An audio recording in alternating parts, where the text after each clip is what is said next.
안녕하세요. 백수를 부르는 심리학의 논두렁입니다. 오늘은 상대적 박탈감과 관련된 실험들을 말씀드리도록 하겠습니다.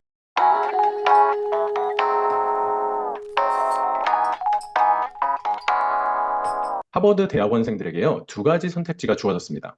A는 자신은 100만 원을 받고 동료는 50만 원을 받는 경우고요. B는 자신은 200만 원을 받고 동료는 400만 원을 받는 경우입니다. 여러분들은 A를 선택하시겠어요? B를 선택하시겠어요? 하버드 대학원생들은 어느 쪽을 많이 선택을 했을까요? 그 결과는요, 대략 50%가량의 학생들이 비합리적으로 보이는 A를 선택을 했다는 것입니다. 왜 이게 비합리적이냐? B를 선택하면 훨씬 더 많은 돈을 받을 수 있기 때문이죠. 그런데 왜 절반가량이 A를 선택을 했을까요? 바로 동료가 자신보다 더 많이 받는 것이 싫기 때문에, 즉, 이것으로 인한 상대적 박탈감을 느꼈기 때문입니다. 그래서 만약에 여러분들이 B를 선택한 분들이 계신다면 여러분들은 상대적 박탈감에 쉽게 노출이 될 수 있는 분들이라는 이야기이기도 합니다. 이번에는 유치원 아이들의 장난감 실험입니다. A반 아이들에게 저렴한 장난감을 줬고요. B반 아이들에게는 값비싼 장난감을 선물해 줬습니다. 아이들은 처음에 자신의 장난감으로 즐겁게 놀았습니다. 그런데 A반의 아이들이요, B반의 값비싼 장난감을 보고 나서는 자신들의 장난감에 대한 관심을 잃게 되는 현상이 나타났고, 이것을 통해서 아이들도 성인처럼 상대적인 박탈감을 경험하는구나 라는 것을 알게 된 거죠. 마지막으로 여러분들이 이러한 것과 유사한 것들을 많이 경험할 수 있는 상황이 바로 SNS죠. 그래서 실제 SNS 사용과 상대적 박탈감에 대한 연구를 한 게 있는데요. SNS 사용이 상대적 박탈감을 증가시키고 결과적으로 이러한 상대적 박탈감은 우울감을 촉진하는 것으로 나타났습니다. 그런데 대인관계 효율성이 높은 사람들은 이러한 것에 부정적인 영향을 덜 받았다는 거죠. 즉, 관계성이 좋은 사람들, 그리고 건강한 관계를 하고 있는 사람들은 SNS에 대한 상대적 박탈감의 영향을 덜 받았다는 이야기입니다. 상대적 박탈감이란 자신이나 자신의 집단이 다른 개인이나 집단에 비해서 불리하다고 판단해야 될 때 경험하게 되는 것들이고요. 개인주의 문화에서 더 많이 나타난다고 합니다.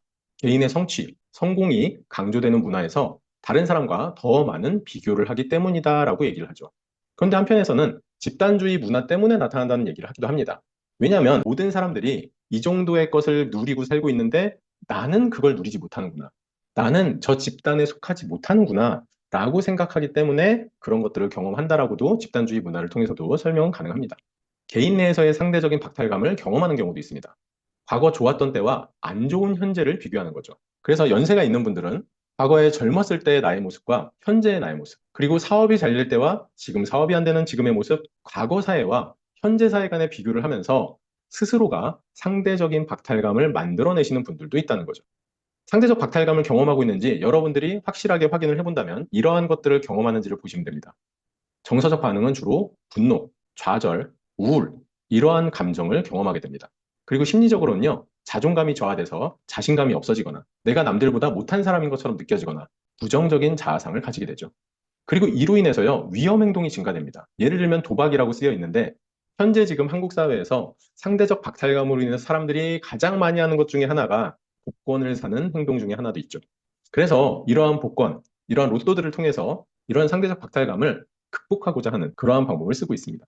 그리고 상대적 박탈감을 가진 사람들은요, 대인관계에서 타인에 대한 편견을 가지게 됩니다.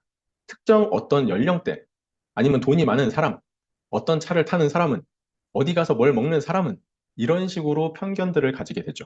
피해의식을 가지게 됩니다. 그러다 보니까. 그리고 나서는 타인에 대한 공격성, 이걸 단순히 분노 표현을 하는 언어적인 공격성으로 나오기도 하지만 요즘 사회를 보면 묻지마 범죄 같은 것들로 이러한 것들이 표출이 되고 있습니다. 그렇다면 상대적인 박탈감을 어떻게 해소할 수 있느냐? 자기 수용입니다. 스스로 자신의 능력이나 상황을요, 타인과 비교하지 않는 것이죠. 있는 그대로의 나의 모습을 수용하는 게 굉장히 중요합니다. 그러기 위해서는요, 스스로 만족하는 것에 대한 설정이 필요합니다. 내가 끊임없이 어떤 학벌을 가져야지 만족할까? 돈이 얼마나 있어야지 만족을 할까? 어떤 사람들은 몇십만 원짜리 팥빙수를 먹는데 나는 얼마짜리를 먹으면 행복할까? 이러한 것들에 대한 설정이 굉장히 중요하게 되고, 제가 조금 전에 썼지만 바로 행복이라는 단어를 통해서 여러분들이 이러한 것들을 설정을 하신다면 좀 더 도움이 되실 겁니다. 삶의 방향성 설정입니다. 타인과 사회가 심어주는 삶의 목적이 아닌 자신만의 삶의 목적과 삶의 의미가 있어야겠죠. 지금 한국 사회는요, 내가 돈을 얼마나 버느냐를 가지고 자신의 가치를 드러내는 사회로 되어 있죠. 그러다 보니까 내가 연봉이 얼마인지에 따라서 내가 어떤 사람인가, 난 이런 사람이야 라는 식으로 표현하는 분들도 많아지고 있습니다. 그렇다면 돈만 많으면 과연 그들의 삶은 행복한 삶이 될까요? 대부분의 사람들이 돈을 쫓고자 하는 것이 삶의 목적이 되는 경우들이 많이 있습니다. 한번 생각을 해보시죠. 돈이 정말 차고 넘치게 많을 때 내가 어떤 것에서 의미를 찾을 것인가? 이 질문을 하신다면 여러분들 스스로는요, 돈의 노예가 아닌 돈의 주인이 되실 수가 있을 겁니다. 그 다음은 건강한 대인관계입니다. 부정적인 영향을 주는 타인과의 관계는 끊어버리시는 게 굉장히 좋을 겁니다. 안정적이고 충분히 사랑을 주고받을 수 있는 사람, 받기만 하는 게 아니라 사랑을 주고받을 수 있는 건강한 사람과 대인관계를 형성을 하고요. 보통은 멘토라는 단어를 쓰기도 하죠. 건강한 가치관을 가진 사람들, 이러한 사람들과 여러분들이 교류를 하고 있다면 아마 여러분들은 이런 상대적인 박탈감을 경험하게 되지는 않을 거라고 생각이 듭니다. 지금까지 백수를 부르는 심리학의 논두렁이었습니다. 감사합니다.